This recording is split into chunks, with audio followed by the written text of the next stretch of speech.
the LaSalle Bank Chicago Marathon victory here in 2006. And there is your winner, Robert Čerijot. Oh! Did he cross the line? I believe he did cross the line.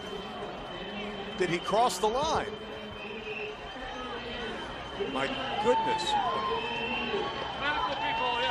Čerijot slipping on the mat as he came to the finish line. He looks to be somewhat injured. Attending to him right now.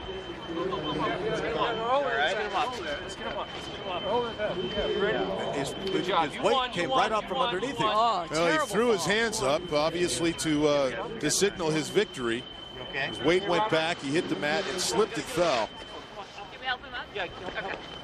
And of course, every muscle in your body has to be aching after 2 hours and 7 minutes and 26.2 miles anyways at that pace.